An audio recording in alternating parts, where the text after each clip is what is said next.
muri iyi minsi iragendera ku muvuduko munini cyane, irahindagurika kurusha indi gihe cyose cyabayeho.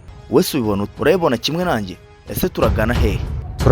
turagana twicare turebere se. mbona ntaho. twicare dutuze se. Dufunga amaso dukomeze.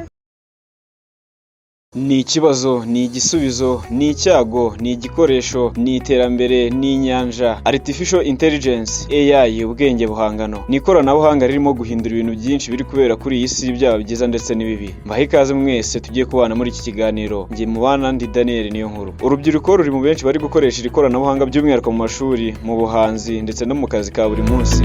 Kera homework, assignment cyangwa imikoro yo mu rugo ndetse n'imyitozo ndetse n'amasuzuma-bumenyi byari ingorabahizi ku banyeshuri haba mu mashuri yisumbuye ndetse na za kaminuza. Gusa ubu kubera iri koranabuhanga ryarabyoroheje, haje ibyitwa ChatGPT, DeepSeek ndetse n'izindi bikoreshwa cyane mu mashuri. Usuzumye neza usanga 70% by'amanota y'abarangiza kaminuza aba ari ay'ubwenge buhangano buzwi nka AI. Gusa ubwoba ni bwose ku batuye isi yose, aho batinya ko ubwenge buhangano bugiye kubakura ubuki ku munwa, dore ko bwifashisha ikoranabuhanga rikora akazi kenshi gatandukanye, yewe rigakora neza cyane mu gihe gito kandi byihuse gusumbya ikiremwa muntu. Ibituma abantu batinya ko bashobora gutakaza akazi kabo bakoraga. Imirimo yisubira mu buryo bw'ikora ibizwi nka automation, abantu bazagenda batakaza imirimo yabyo. Ibi bigaragara cyane muri iyi myaka kuva za 2000 gusubiza hasi, aho wasangaga ku mastade bakinira imipira y'amaguru huzuye za kamera umuntu adashobora kubara, ariko drone imwe cyangwa kamera imwe ikoreshwa n'umuntu umwe igafata amashusho n'ibindi biri kubera ku kibuga byose, mu gihe habaga hakoreshwa kamera nyinshi ndetse n'abarimo bazikoresha. Saho gusa mu buhanzi naho abahanzi baribaza niba AI izasimbura ubuhanzi gakondo nko gushushanya, kumurika ibihangano by'ubugeni cyangwa niba ibihangano byabo bizakoreshwa nabi. AI ishobora gukora amakosa igatanga amakuru atariyo cyangwa ibitekerezo byanditse bitarimo ubushishozi. Ni mu gihe abantu batinya ko urubyiruko ruzageraho rutagishoboye kugendera ku marangamutima yarwo, ahubwo bakita ku byavuye kuri buno bwenge buhangano buzwi nka AI, dore ko umuntu asigaye byuka akabaza zimwe muri izo AI ati uyu munsi nambara iki,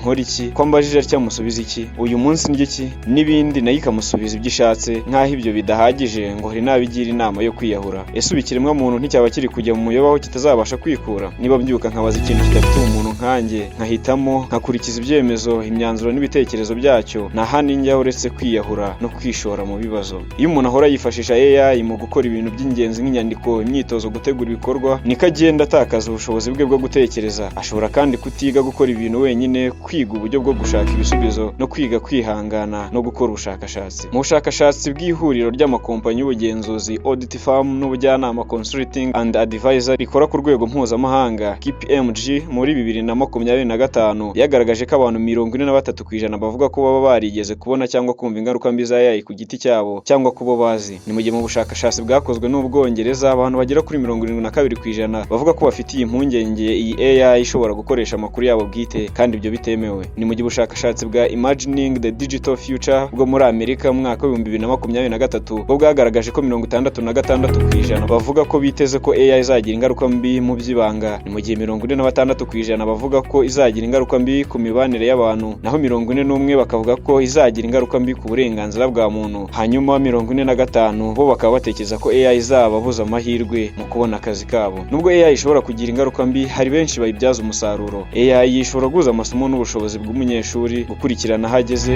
imbogamizi afite, ikamugenera imfashanyigisho akeneye. AI ishobora gukoreshwa mu guteza imbere cyangwa guhanga imirimo mishya, ishobora gufasha no gutanga amasomo mu buhanzi. Abahanzi bashobora gukoresha AI mu gushushanya ndetse no mu gutanga amashusho. Ese bizagenda bite nituba dufite ibikoresho by'ikoranabuhanga bihagije hariho hose mu gihugu ku buryo tubikoresha ku rwego tubishakaho? Ikoranabuhanga rigeze ubu naho kubyaza umusaruro aho kurikoresha mu bidafite inyungu. AI yego nibyo yateza akaga, ariko nanone kwiga kuyikoresha neza bizatanga akazi haba muri iki gihe ndetse no mu gihe kizaza. Ese ubundi ikora ite?